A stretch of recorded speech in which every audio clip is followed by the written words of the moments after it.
Look at this tiny face. This is a real image that they really put on Tucker Carlson's channel, and his face is so little, right? I hate that So when small. he's even slightly happy, his gums show so Oh, I know, it's disturbing. tremendously. Right? Yeah. Like, I'm glad that he's happy and smiling for sure. Not me. Not okay, well. Yeah, I'm with you. I'm glad that humans can be happy and smile until his gums are just like. Oh, he's live right now. How about that? The economic doomers and Save Chicago Next. Did you see the South Park episodes? I did. I just finished watching them, both of them. Let's see. This is Charlie Kirk's reaction to it. Okay, everybody, radio stations across the country, honored to be with you as always. You're here at the mobilebitcoin.com studio, and there is a lot happening right now. But, we're going to spend our first hour enjoying a cultural success, and I got some great friends with me. Dude, his face is really, really small. It's unnaturally small. Jack Posobiec, Andrew, producer Andrew. Oh, dude, these people are evil. All of these people. Blake Neff, producer Blake. Wow, and Tyler Boyer. We have an entire roster. What could possibly be going on where everyone is making and carving out time? I could tell you what's going on. It is, we were highlighted on a certain show. Dude is such a square, right? We were Be more circular. What? Be more circular? Yes. Sick of squares. He said we were. What is this anti-square propaganda? At least be rectangular, something. Polygons are pretty good. Squares and rectangles are almost the same. Almost, but this dude is full square. He went full square. Okay. Called South Park rather prominently. I'm going to throw this to Jack just to kind of set the table, because it's easier to have somebody else talk about yourself than you talk about yourself. Jack. Okay. Is it? Whatever. What on earth? Did I appear on South Park? No. No, not officially. They just had his stupid square haircut. They did say his name. Did they? At the Charlie Kirk Awards for the best master debater. Oh, that's right. Yeah. That was it, Forgot. though. By the way, guys, check out my new shop, owenmorgan.com/shop. I have a bunch of really cool designs on there. So sort of, right? In this new South Park episode, there's definitely Charlie Kirk's fingerprints, Charlie Kirk's DNA, if you will, have made their way through the cultural tableau into South Park. Okay. Charlie Kirk. Why would you say that? Like, why don't you just use normal language? You know what a tableau is? It's a scene drawn for, for acting, for play. Like, plays have tableaus, and it's like a single image, like a set, and every part of it is very specifically set there intentionally. It's a drama thing. I don't like the idea that his DNA is in the show. Yes, I would prefer that not be the case. You should keep his DNA where it is now and not put it anywhere else. Is mainstream now. Charlie Kirk is part of the zeitgeist. And in this episode, Eric Cartman, of course, sort of the fast talking and loudmouth Eric Cartman that he is, Okay, we're explaining South Park characters in great detail. Fast-talking, loudmouth Eric Cartman that he is. Okay.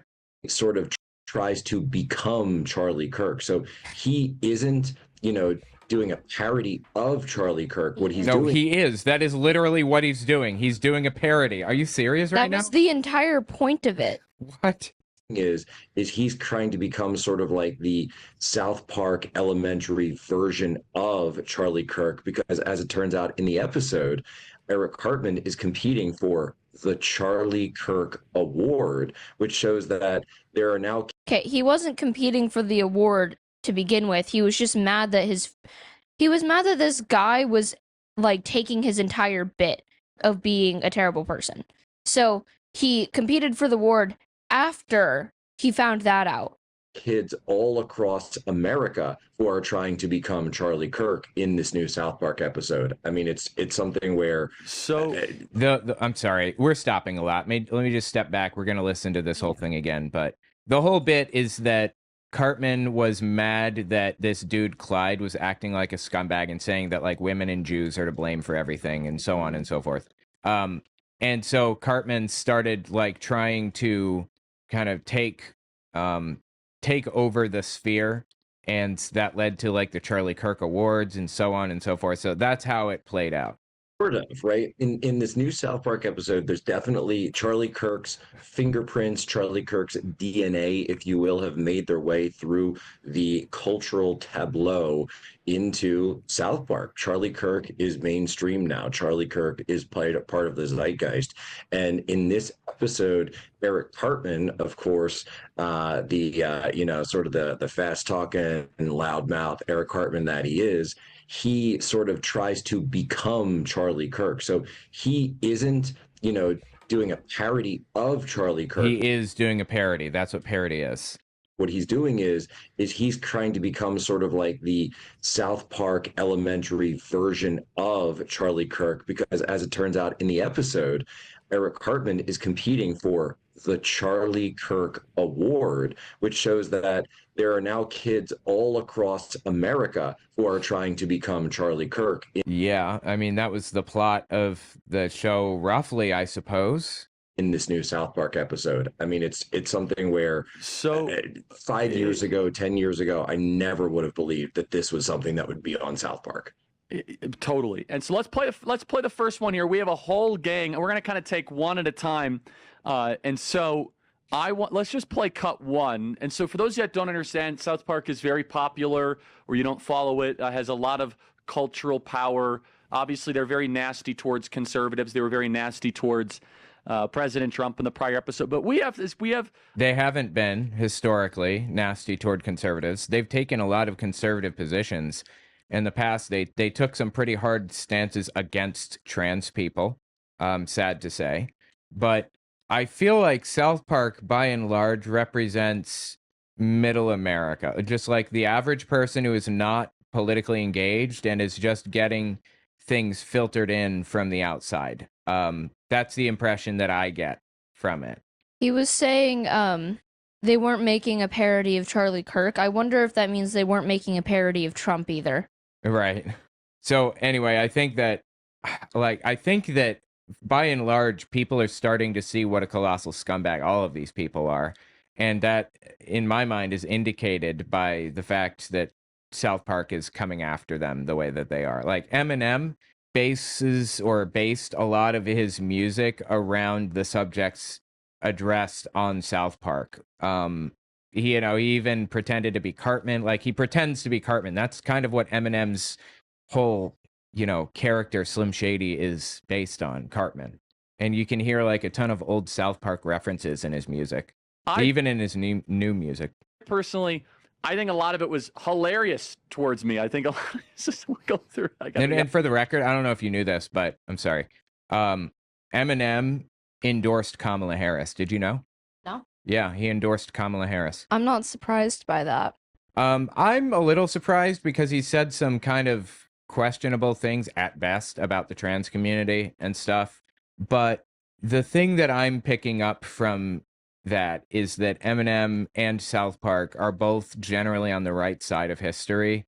They're just not all the way there, It's Donald Trump, to be fair. Like, it's Donald Trump. What's that? That has pushed them. No, like, to the left? You said, I'm surprised he voted for Kamala Harris. The other option was Trump. Oh, yeah, definitely. At a certain point. You got to draw the line, yeah, for sure. President Trump in the prior episode. But I think a lot of it was hilarious towards me. I think a lot just go through. I got to be honest. Some of it was very funny. And dude's teeth, though. Are you seeing these teeth? I don't think we should have too thick of skin. Let's play part one, which is cut 402. By the way, I'm sorry, quick side note. Do you know that right now, at this moment in history, Trump is talking about legalizing weed? On the twit, he got on there and said some stuff about legalizing weed. And Charlie Kirk is miffed. He is not happy. He says we need to protect public spaces from smelling like weed.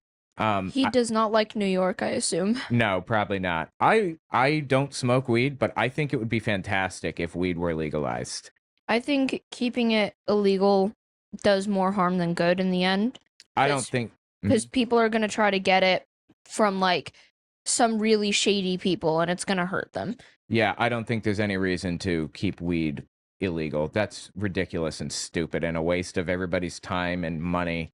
If the drug war is a failure and everybody knows that it's a failure, give it up. I say In New York, everything smells like weed, but like I just kind of got used to it. I lived there from the time I was 12 until like 16. So eventually you get used to it and it's not that big of an issue. Yeah, it does. It's not bad. Watch as Black Jonathan totally destroys these woke liberal students. Welcome to the channel, guys. Looks like a lot of whiny babies have a problem with what I say, so prove me wrong. Hey, Clad. Well, you said nothing good ever came from the Jews, but if that's true, why are bagels so yummy? Yeah. Well, you've obviously been taught by the Jews to have a problem with this school and with America, so let me ask you this. What is your definition of a woman? The question is, what does that have to do with literally anything? What is your definition of a woman? Why are you even asking that? We're talking about you talking smack about Jews, right? That's the point here. That's why this scene is revealing Charlie Kirk to be the fool that he is. This kid on the left is not supposed to be Charlie Kirk, but Charlie Kirk eventually, you know, you'll see. What is my what? What is a woman? It's a very simple question.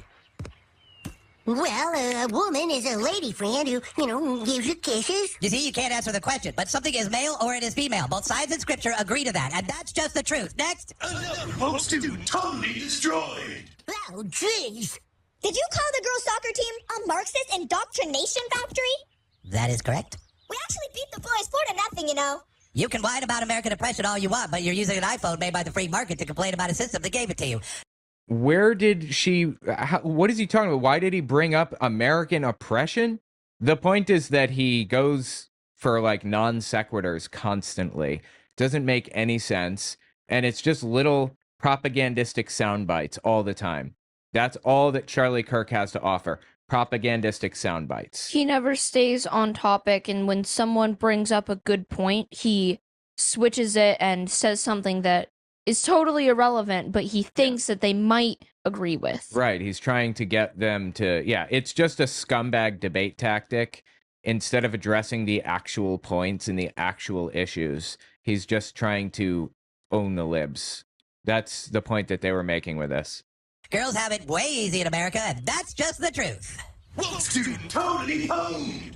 Women have it good in America, just like black people do. Black people have everything handed to them. And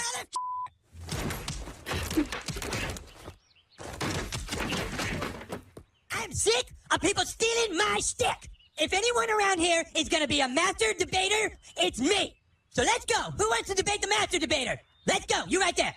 They got his hairline. That's the stupidest haircut I've ever seen. You around. What is it? They got his hairline down really, really well. They did. That's really good. Yeah. Leviticus 3:17 says it shall be a perpetual statute for your generations throughout all your dwellings. So you can shut up, baby. You just hate America and you love abortions. Yeah. The point is that they're making fun of him. They're making fun of his debate tactic of just making things up on the spot. It's the stupidest haircut I've ever seen. First of all, I just think it's hilarious. He's embracing it. Christy Nome did not take it well. Oh, because Christy Nome, her face fell off. yeah, her face seemed to be like otherworldly. Like it had a mind of its own. It was a demon. And it was like trying to crawl away from her basically, and they kept having to come in with like drills and like drill it back on and everything else. And every time it successfully escaped her face, they had to catch it with a net.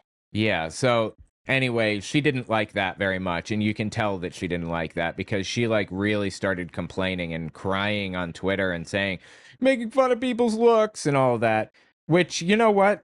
I'm not making fun of your looks. I'm making fun of what you turned yourself into. Okay? Like, you were not born this way. You have turned yourself into some kind of a bizarre, evil-looking monster at this point. I don't actually know what she looks like. Christy Nome? Yeah, I haven't. You've seen her before. You're just not thinking about... Well, that's because I don't remember people's names easily. Well, she's very clearly about as plastic as they come. And that was like an intentional choice that she made. I don't know why. But if you don't want to be called weird looking, then don't intentionally make yourself weird looking. She looked fine before all the plastic surgery. She looked nice. Let me show you. I found a picture of her. She looks very stereotypical. Oh, wow. South Park got it, like, super well. Yeah, it was really close. Let me pull up the before and after. Hold on. They might as well have just used a picture of her. Oh, she's pretty before. Yeah, she why did she do that to herself before and after? Why did she do that to herself? I mean, like, it made her happy. I just... This is not natural. No, Now you it's know what it did? uncanny. She's unhappy with the way that she looks, and that is why she did that. She didn't need to be unhappy with the way she looked. She has body dysmorphia, it seems to me. She should have just it's just unhealthy. I don't know who told her to get plastic surgery, but it is not, they did not do her a favor. She changed her like jawline and everything. Yeah, she didn't need to do that. She changed her eyes. She changed her eye shape. Yep. So anyway, the point is that she was really, really hurt by what South Park said and did with her character, and turned into a left-wing, like a liberal anti-bullying person because she wasn't happy with what they did. When it affects you, suddenly you lean left. Suddenly you lean toward respecting everybody. But this woman here is an evil monster who is running, or basically directing ICE in large part, and is responsible for countless deaths. I have kind of a scorched earth policy for people like that. Sorry. Oh yeah, back to thing. Due process. Nope. 1 second. Where did I go? There it is. Secondly, the whole thing is like, wait, so a campus thing I've been doing for 13 years to... I think he's very, very hurt and upset about that. Oh, Charlie Kirk? Yeah, listen to Upset his about voice. how people talked about him or whatever? Yeah, listen to his voice, and like he's trying to sound like he's laughing. I think he's upset about it too. But I think he's doing the correct thing that you should do in this situation, which is to pretend that it doesn't bother you and embrace it. That's how you deal with bullies, actually. Yeah. But Christy Nome didn't understand that at all. Yeah, no, I think he's doing this correctly. I just think it's obvious that he cares at least a little bit, but it actually did hurt him. Absolutely. I've never seen. First of all, I just think it's hilarious. And secondly, the whole thing is like, wait, so a campus thing I've been doing for 13 years to debate random college kids has now been so important that it gets prominent primetime placement on Comedy Central. I think the whole thing is No, give it a rest. He's doing this humble act, please. Primetime awesome placement. and hilarious. There's so much more I want to say about this, but the whole shtick, by the way, Comedy Central, South Park, you crushed the water. I compulsively drink water on campus. It's like, okay, boom, we got to stay hydrated. Now, the lozenges, we got to work a little. And by the way, the Holy Bible right next to it. I even said on this campus tour I was going to bring a Holy Bible with me to every single campus stop. Andrew, you're just, what's on your mind? I got to be honest. That clip was hilarious. That clip was great, and it's actually, of the 3 like long clips of you in this episode, or of Cartman doing you, or even you, that's my least favorite. So I can't wait to play the other ones. But I'm telling you, you not only were you featured in this episode, Charlie, your name was in bright lights as the Charlie Kirk Award. So it was like Cartman was you, but he was attempting to be like Charlie Kirk, and then there was a Charlie Kirk Award that he's giving out to the best master debater, and we have to get those shirts for you for tour, Charlie. But it was basically an entire homage to the genre that you've popularized. It wasn't a homage. It was not a homage. It was mockery. It was parody. They were making fun of you, Charlie, and he has to know that, right? All of them know that. It's impossible to not recognize it, especially with South Park's entire thing. With them mocking Trump, with them whatever else, he knows that they were mocking him. He's just pretending that they weren't. Right, because it hurts his feelings otherwise, I guess.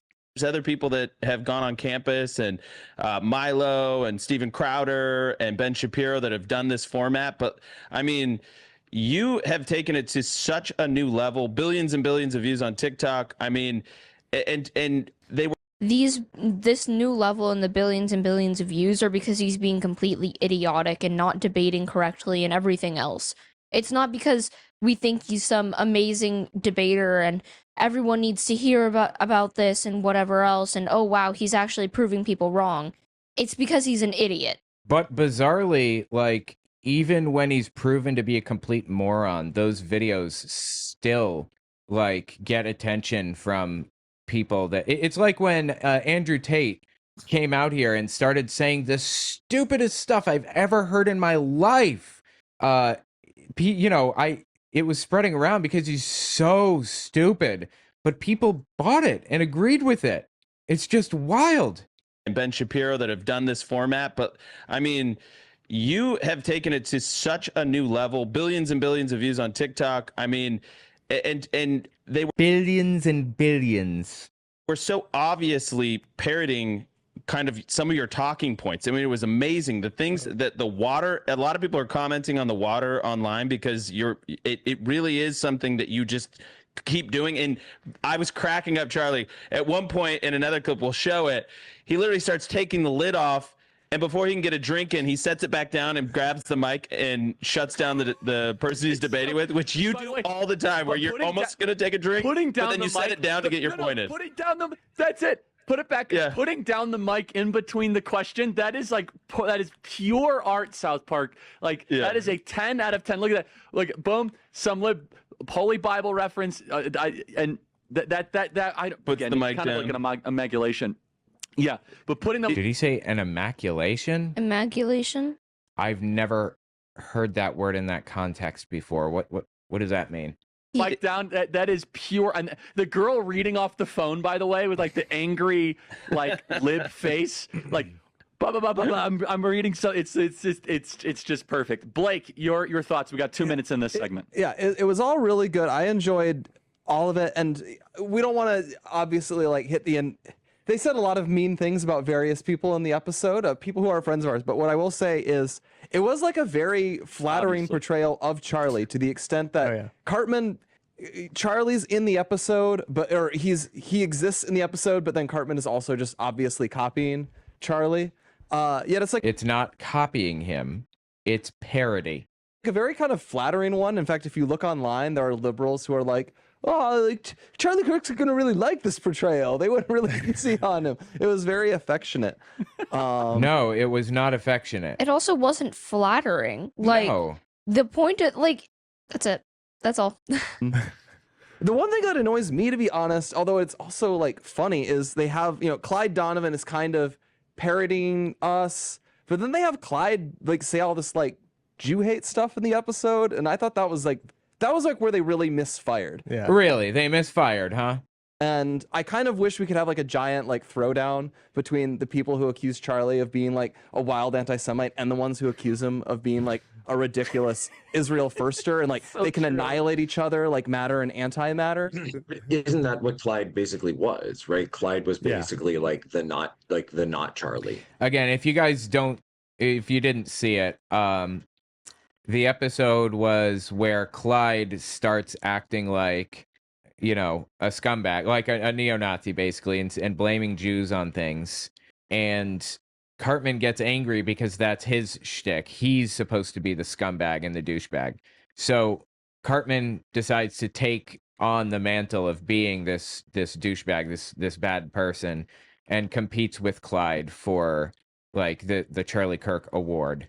Now, there are two types of conservatives today in modern America. They are the Zionists, who are pro-Israel at any cost, and the Nazis, who hate Israel because they think Jews pull strings like puppet masters. And Charlie Kirk falls on the Zionist side, not the Nazi side. But the distinction, it's a distinction without a difference at the end of the day, because they're both conservative extremist nutcases. They're both a danger to society and damaging and everything else. So yeah, it simultaneously gets Charlie ticks, but it is the people who kind of get in on the action and try to copy it, but they're not as good. They're just not as good at it. I saw Clyde as an amalgamation of a bunch of different characters. He's got the supplement, which is very common. It's Alex Jones. Just say it. Does this guy do supplement sponsorships? I'm not sure. I get supplement sponsorship offers all the time, and I won't take them. Obviously, I won't take sponsorships unless I believe in them. And I could be a lot richer if I did. I just don't. I don't want to be a scumbag. Is all.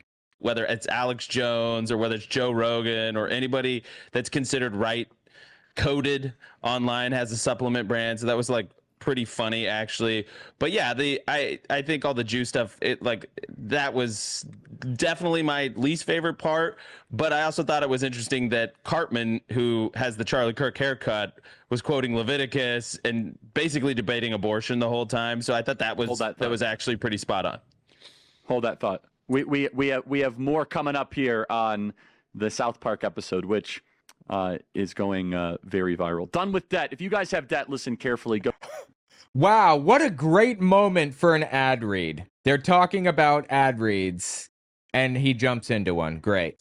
Tyler, when you first started, could you ever imagine that this journey of our work on college campuses would be not just a one-liner, but prominently displayed on a major show as South Park, a cultural institution? Tyler. He's counting it as a W. By the way, do you know Eric Clapton made that song, Layla? Do you know that he's a complete right-wing nutcase? Yeah, he's out of his gourd. Like, I think COVID did him in. Like, he's insane. Trump supporting extremist nutcase, sadly. Before we play more pieces of tape, just reflect on the cultural powerhouse and how we are living rent-free in the feeds of the producers and the writers of South Park. I don't think they want you to be there. I think it's an unfortunate casualty. Right. Tyler. Charlie, I was just thinking about this because you're not far from a campus that I was just reminiscing I had gone to all by myself, and there was nobody there, and you're hauling out tables. I mean, Charlie can remember all this. Hauling out folding tables and being out there, and we've talked about this frequently about how crazy it is that we just go out there and there'd be nobody, right? Like it would like an hour would go by and like 15 kids would go by, and one would kind of stop and like flick the stuff off your table, and you'd have to try to engage them a little bit. Yep. And now it's like it's taken over TikTok, it's taken over all social media. You've transformed the entire dialogue that exists in America between young men and like crazy woke, Give it a rest. Normal human beings are now woke. Is it woke to breathe, fellas? Psychotic young people who have been indoctrinated, and they're changing their minds every single day from this. And now for it to be, I couldn't even imagine, because I when I've been on those trips 10 years ago, Charlie, like going to every campus, I would stay up late at night, and the only thing on all night long is South Park on Comedy Central. So I would kind of like turn it on and do work and zone out. And for all of this to be all in like one place now, where they're like actually, revering Charlie Kirk on South Park, is just like so mind-boggling to me. Like I don't even. They aren't revering Charlie Kirk, and he knows that that's not true. He's just trying to come up with some excuse to continue to like South Park, I imagine. Feel anything right now. It's crazy. It's like, and for me to depersonalize it, and Blake or Andrew or Jack can chime in. The thing I'm actually most proud of is the concept. Yeah. Okay, the name is obviously cool, but the fact that a concept, Andrew or Andrew chime in, that Andrew, you remember when you and I were like, hey, we should do more of these campus tour stops. They kind of come up to the mic, we film it, we put it on the internet. Is that a ring on his hand? Whose? Charlie's. It's covered up now. I paused it at the wrong moment. There's a ring on his ring finger. Does someone love him? Yeah, that's a good question. I doubt it. He's probably pretending. That we did not just go viral, but we created a recognizable genre. Yep. Like a genre of viral videos. And the editing style. Like I said, there's other people that have gone to campus for sure. Nobody had the infrastructure like Turning Point USA with all the campus chap. It's true. They are very influential. They have definitely formed out a genre of debate or whatever, a style. Unfortunately, for better or worse, they are. That were able to, because people don't understand, you have to be a registered student group in order to reserve the space and get the permitting. And I mean, we have thousands of chapters with hundreds of thousands of students all across the country. And so it's really there's nobody that can do it at the scale that Turning Point can do. But even Yeah. the editing style that our team that's watching us do this right now has been a part of, creating that split screen effect. I mean, these are their ideas of how to edit these videos, and it's fantastic to watch them even capture that and to emulate that. But yeah, when you think about it, I mean, Charlie, I remember when we were problem solving what to do on campus, because we would have 3,000, 4,000 tickets by students that would ask for tickets to these events. And then the campuses would give us a tiny little room that would seat 400 kids. I'm on the board of the SSA, and yes, I've been through this whole thing myself. And they wouldn't let half the people in. The people would be mad at us like we had done something wrong. Yeah. And so I'll never forget it. It was out of necessity that this quad image that is now permeating culture was born, where it was like, hey, let's just go set it up in the quad, and we'll put loudspeakers up and a mic, and we'll just kind of do it out where everybody can come, and you don't need to have a seat or a ballroom or a lecture hall, and they can't screw with us out there. And I remember when it was at Cal Poly San Luis Obispo in Blue, California in the spring of 2024. It was one of the first campus stops, and about 1,000, 1,500 kids show up, and they just started singing the national anthem organically out of nowhere. Okay. So, and I remember off topic of this bit, Charlie Kirk is married and he has a daughter. He does? How old? Yeah. Do we know? She was born in 2022, August of of 2022. So very young then. All right. Yeah. Okay. That's unfortunate. That's interesting. Yeah. remember seeing that clip and I had chills, and I said, Charlie, something's happening. And you looked at me and you were like, it's like something is really happening. And people, it took the news media like another year to figure it out, but we knew exactly like when it congealed, when it like came to a head, and we could feel the energy really gathering.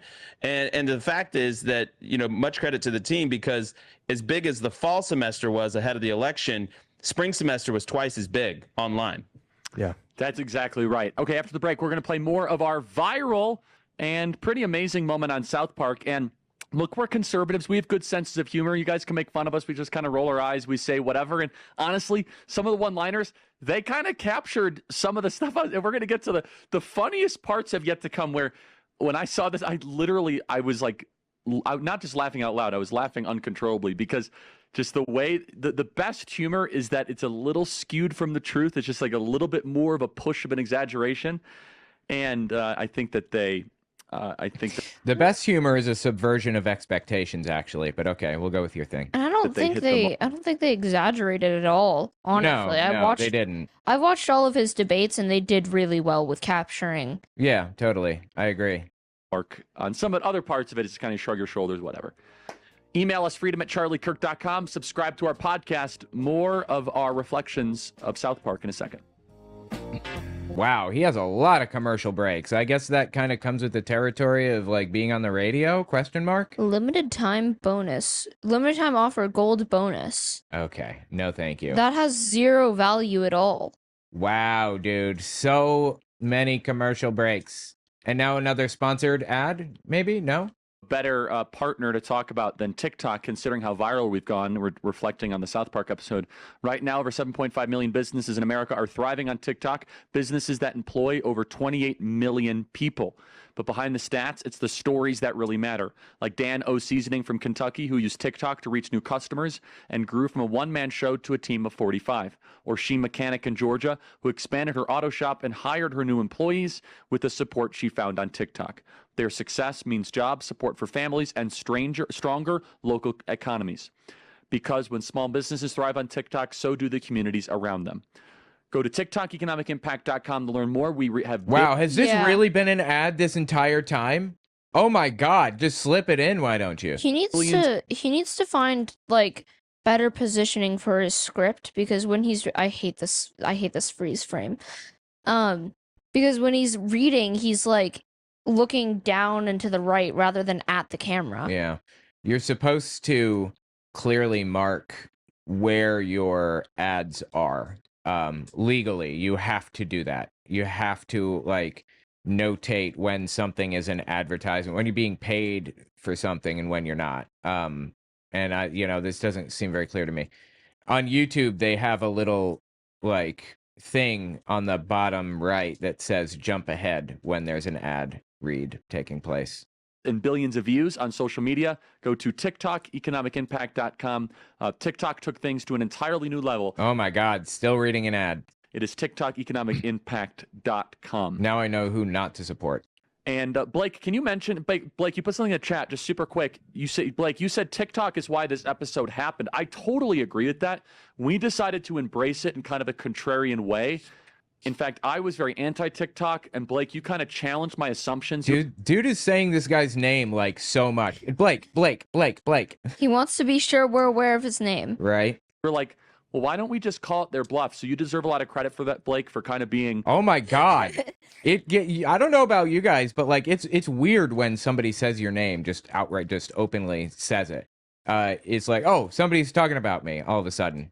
No one has said my actual name in years, by the way. AFZ. Yeah, AFZ. Your real name, which is AFZ. Of course, yeah. Alternatively, no, my name's Kylie. Yeah, that's true. But Owen Morgan is reasonably common name and definitely catches my attention when I hear it. But like, no one, I don't know.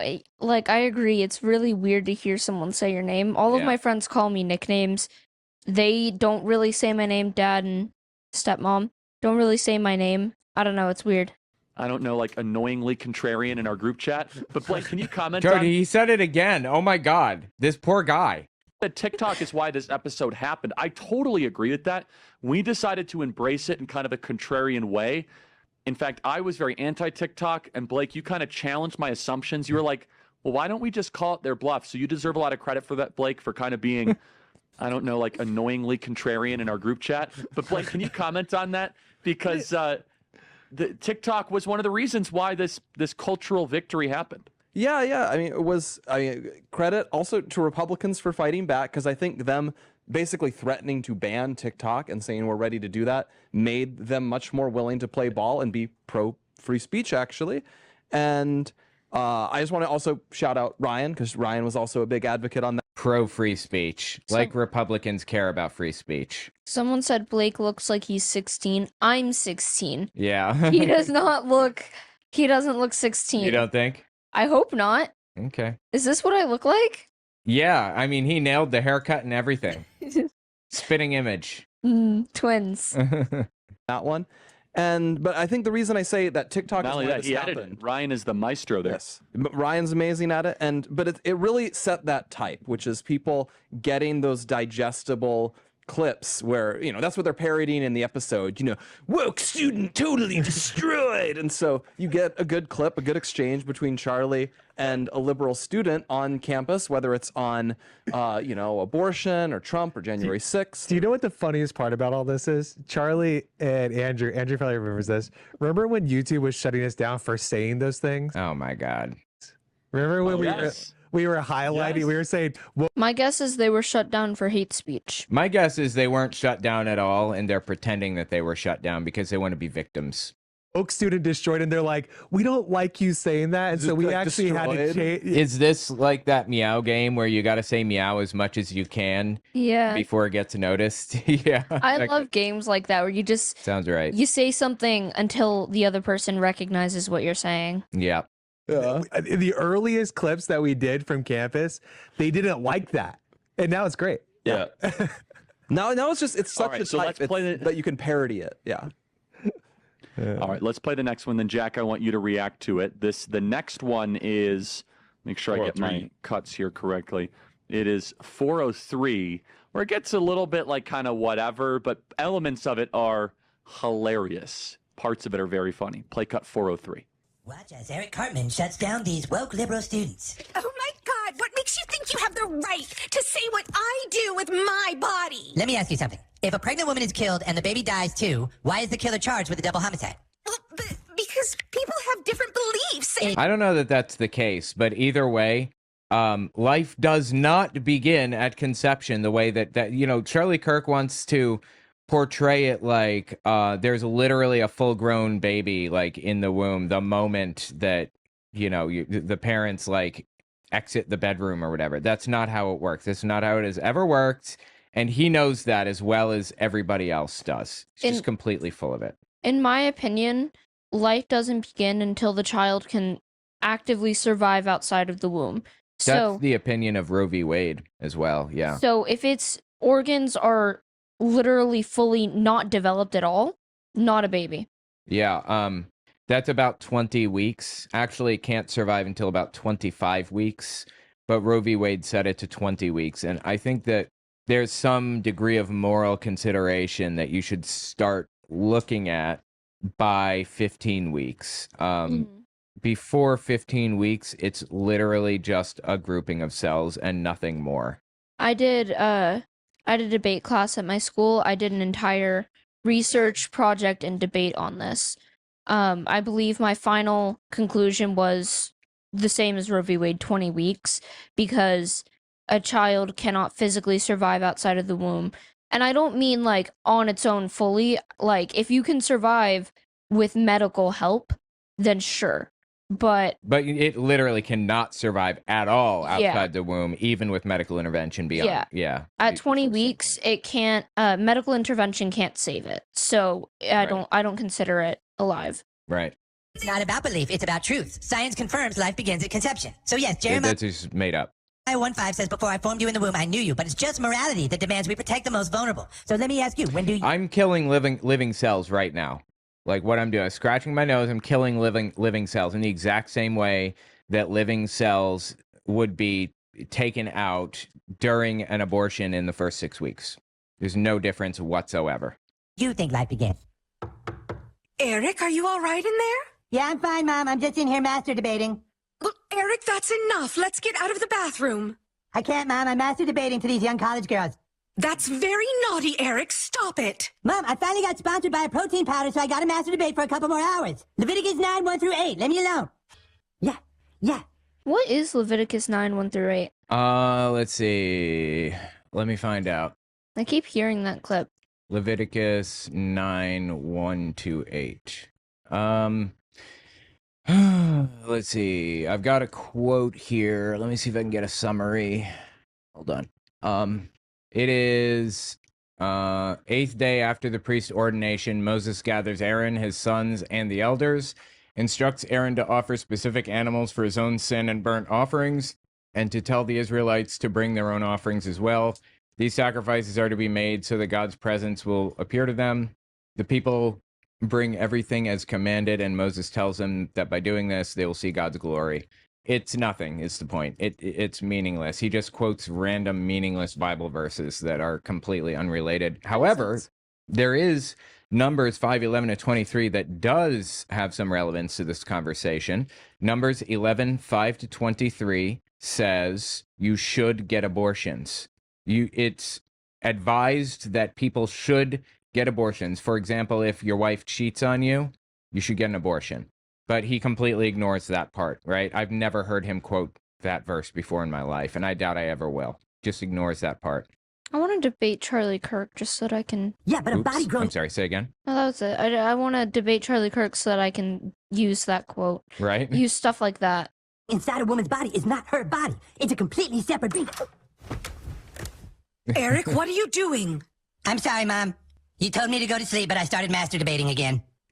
This is really getting to be a problem, Eric. Mom, you don't understand. I'm getting really good at this. I have my arguments down rock solid. These young college girls are totally unprepared, so I can just destroy them and also edit out all the ones that actually argue back well. It just feels so good. I understand it feels good, but that doesn't mean you do it all the time. I'm sorry, Mommy. Put the computer away and leave those poor college girls alone. Okay, I won't master debate anymore tonight. He lied. Look, you can call it reproductive rights, but be honest, if the baby could speak, it would fight for its right to live. Eric Cartman! I'm sorry, Mom! The point is that a baby can't speak because it's not a baby at a certain point. Charlie Kirk is such a colossal scumbag. If I was pregnant and I heard a random voice coming from my stomach, I would freak out. I would get an abortion immediately. Right? That would scare me. Nobody wants that. I would think Satan was in there. Yeah. Oh, that's the end. Okay. my favorite part in all of that is that I wonder if they literally just took direct lines because they're good arguments. Like they don't have him making a straw man argument. They're not good arguments. No, they're not. Got the verses right. He got the verses right. Are you kidding me? We just established that these verses mean absolutely nothing. That's absurd.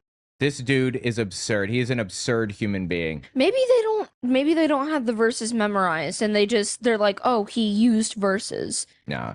Charlie Kirk knows exactly what he's doing, in my personal opinion. He knows he's lying, taking advantage of people's ignorance, twisting things around completely out of proportion. He knows.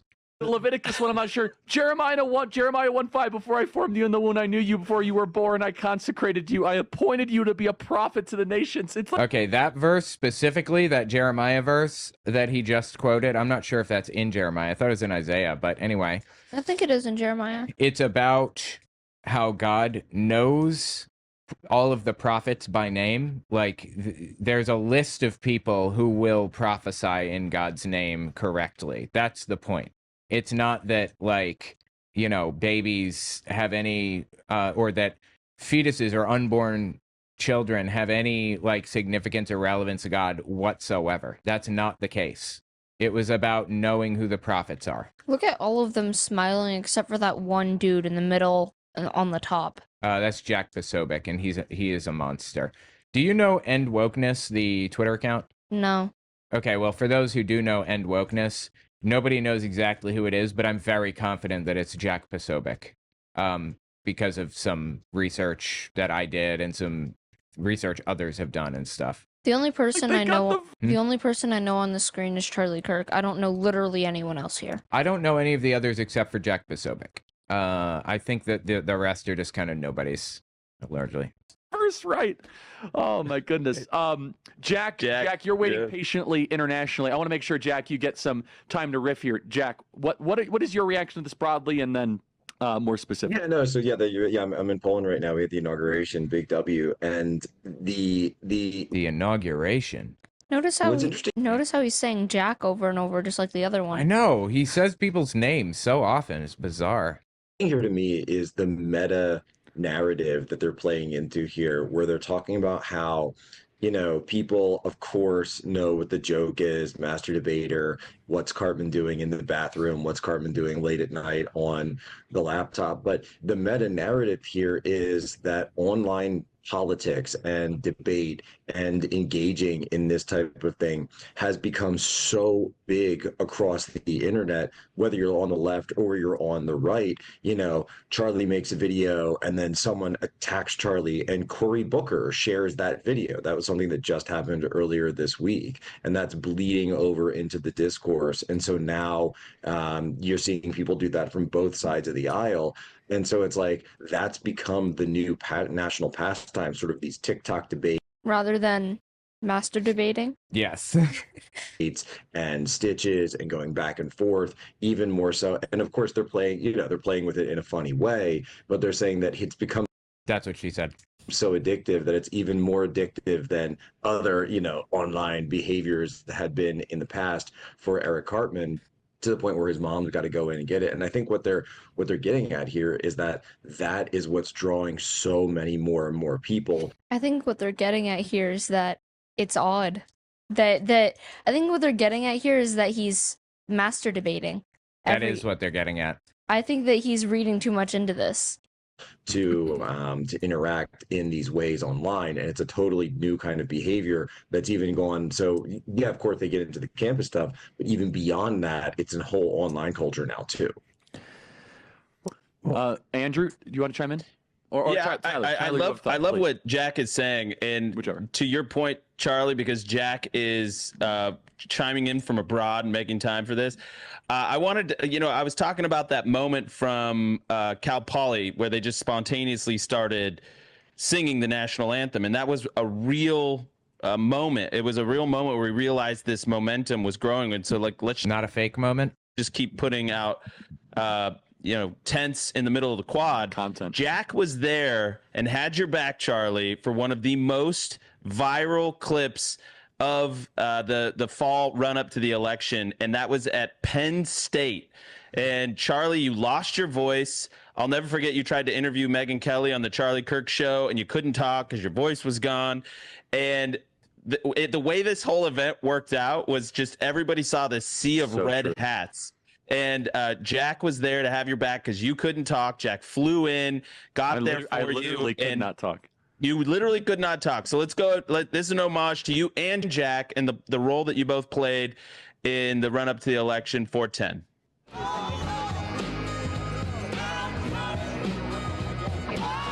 Yeah, it's a gathering of a bunch of cult members. Is that Okay. at Penn State? I'm not sure. Possibly. Yeah. They mentioned. I think they have like a chapter there or whatever. So probably so.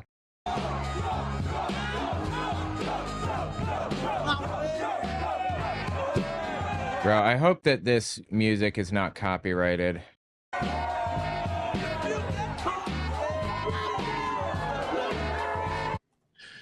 So a little hat tip, a MAGA hat tip to both of you on that one. My favorite that was wild. I mean, Well, thank you. I remember Penn State, and really just any, I was a college Republican guy in the past. When I was coming up, we didn't have Turning Point USA, and to think that you would see a campus crowd like that at any Pennsylvania college, let alone Penn State, in an election year key race, which obviously went on to be very, very successful. Pennsylvania was the state that put us over the top in 2024. I would say it was that event, being there with Charlie, seeing the response. That was when I knew. I said, guys, we're going to win Pennsylvania. Well, we almost won Center County, where Penn State is based, and that event had a big movement for it.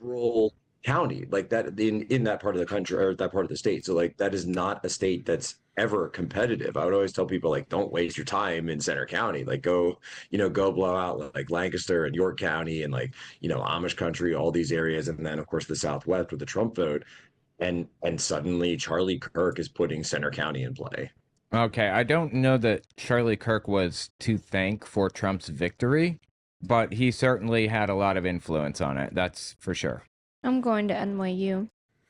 All right, I want to play the last and remaining, and probably the biggest. So I was told going in by Brian, my South Park Sherpa, and by many other people that if they say your name, that's a big deal in South Park world. Would you guys all agree with that? It's one thing to have him kind of play you and kind of do the theme. It's a whole different threshold if they say the name, because that's a rare. I don't even think they said Glenn Beck's name. Maybe they did. Maybe they didn't. I'm not trying to compare. I'm just saying that other conservatives had not. Yeah, and so the name is not always said. So that's what I was told going in. I was like, okay, great. I haven't watched the show in quite some time. And then this hilarious. I think this is the funniest of all of them. The exchange is hilarious. Play cut 404. Hello and welcome to the third annual Charlie Kirk Award for Young Master Debaters. More and more young people today are learning to fight for America through masturbation. We're here to honor the recent efforts of a brave young man. I've never actually gotten this chest before. I don't know what's in it. Someone said. Okay. Someone said Peter Parker went to NYU. Peter Parker also went to Bronx Science. Who has been furiously masturbating for the past several days and has won himself not only this trophy, but also an all-expenses-paid vacation to a beautiful 5-star resort. He has proven himself the true champion. Please welcome the best young master debater of our time, Clyde Donovan. Clyde! No! That's my trip to a 5-star resort! Come on, Eric, let's go. Thanks, everyone. The Civil Rights Act was a huge mistake, and, I don't know, lesbians are an abomination of God. This is like unironically what these people say. And it's just, how could you possibly be more of a vile human being than this, right? You all stole my stick! Yes! Sorry, you should have just cut it right there. The rights act is a huge mistake, and the lesbians are an abomination of God. It's like when you go 10 to 15% a little bit beyond. But that's not beyond. That's what he says that. I'm pretty sure I've heard that exact quote. Yes, that's straight out of Charlie Kirk's mouth. He's not going beyond. And credit to the writers, they know my stuff. Like, I've kind of been known for saying the Civil Rights Act was a mistake, and they just push it a little bit more. How is that pushed a little bit more? That's exactly what they said. He said, okay, so Charlie Kirk said, oh, I've been known to say this. And then the clip said that exact thing. I don't understand. If anything, he's like taking it down a notch by like saying it sort of haphazardly, not really like with emotions or anything. He's saying, Yeah. well, I guess. So if anything, he's saying it less than Charlie Kirk does. Yeah, like what's he even talking about here? And honestly, I was like, credit to you guys. I think that's absolutely hilarious. We have a minute here. Blake, do you want to riff on that super quick? Let's put up. I think it's 408. I want the image they have. It was hard to see in the clip we have. They have the little Charlie Kirk award, which is we're gonna make that. Yeah, that's disturbing, right? Was not expecting to see that today. I didn't notice that before. Me Wow. either. Yeah. it's there. I really want us to make that. We're producing this. We should start giving them out at CLS. Yeah, every person that comes into the office, we should just give one to. You leave with the Charlie Kirk award. We're gonna have a whole poster of Cartman Charlie Kirk. That is gonna happen, no doubt. Stay right there, guys. Email us as always, freedom@charliekirk.com. And if you guys want to get, Does he not get like a mass influx of hate email from that? Oh, certainly. But as he probably does this as I do it, he probably has filters that direct emails that are spam or whatever and filters out the ones that are likely real and then has people to check it. I just check mine, but he probably has people like filtering through to find the real ones, basically. out of pain, go to relieffactor.com. That is Relief Factor. Okay. Anyway, it's an ad. Yeah. Tell me what you think about it in the comments. He's a scumbag.